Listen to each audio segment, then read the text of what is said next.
So there's this story, King Arthur. There's this story of King Arthur. They're all in a round table, right? King Arthur and his knights, they're all equals. They're all superordinate, but they're all equals. And they go off to look for the Holy Grail. And the Holy Grail is the container of the redemptive substance, whatever that is. It might be the cup that Christ used at the Last Supper, or it might be a chalice that was used to capture his blood on the cross, right, when he was pierced by a sword. The stories differ, but that's the Holy Grail, and the Holy Grail is lost. That's the redemptive substance, and the knights of King Arthur go off to search for the Holy Grail, but they don't know where to look. So where do you look when you don't know where to look for something you need desperately but have lost? Well, each of the knights goes into the forest at the point that looks darkest to him. And that's Jungian psychoanalysis in a nutshell. It's like that which you fear and avoid, that which you hold in contempt, that which disgusts you and that you avoid. That's the gateway to what you need to know. There's nothing New Age about that. That's for sure. Now, Jung, when he started this endeavor, he started with this. This is part of the notebooks from the Black Book. He said, he wrote, my soul,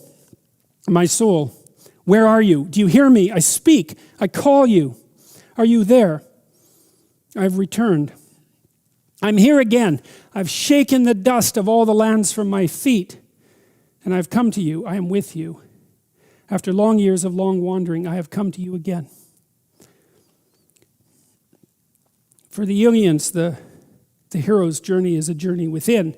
And I think that that's probably the bias of introverts, to believe that the hero's journey is only an inward journey. I think that it can be an outward journey too, because I don't think it matters where you confront the unknown, whether it's within or without. What matters is whether or not you confront the unknown. That's what matters. But he found that what he had ignored was an undiscovered part of himself. So that might be something that was equivalent to Huxley's notion that there's tremendous potential breadth in the realm of human conscious experience. And Huxley was influenced to some degree by Jung. Now, Jung knew of Huxley's experiments and had commented on psychedelic use. And he said something like, beware of wisdom you did not earn. And Jung was very good at stating things very profoundly, very simply. And that's a very intelligent piece of advice. Beware of wisdom you did not earn. He wrote a paper, if you're interested in this sort of thing.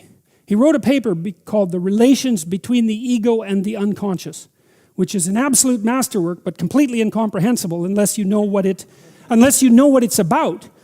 And what it's about is the danger of what he called ego inflation. And so one of the things that can happen as a consequence of a revelatory experience is that the division between the individual ego and what would you call it? It's so hard to come up with a word that isn't somehow naive or cliched. To erase the relationship, the boundary between the specific consciousness of the ego and the more generalized consciousness, and more generalized consciousness as such, is a dangerous thing to do, because you can start to equate yourself, your specific self, with that more generalized consciousness as such. And Jung thought about that as something akin to a psychotic inflation. And the paper, Relations Between the Ego and the Unconscious, is a document that tells you how to avoid that if you're playing in this kind of realm. And one of the injunctions is to keep your feet on the ground. He thought that was partly what happened to Nietzsche, was that Nietzsche wasn't grounded enough in life. He wasn't grounded enough in day-to-day rituals and routines and the mundane. Now, you can debate whether or not that's the case, and whether or not that's a reasonable argument, but that was still what Jung believed. Okay, so why am I telling you all this? I'll finish with this. From December 1913 onward, Jung carried on in the same procedure, deliberately evoking a fantasy in a waking state and then entering into it as a drama. These fantasies may be understood as a type of dramatized thinking in pictorial form. In retrospect, he recalled that his scientific question was to see what took place when he switched off consciousness. The example of dreams indicated the existence of background activity, and he wanted to give this a possibility of emerging, just as one does when taking mescaline.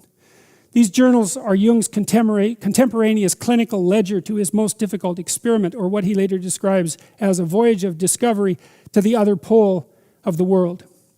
Jung believed that we were dreaming all the time, but that during waking life, the pressure of external images was such that the unconscious fantasy imagery was, or that the fantasy imagery was of insufficient magnitude to be conscious, but that we were always situated in a dream in relationship to the world. So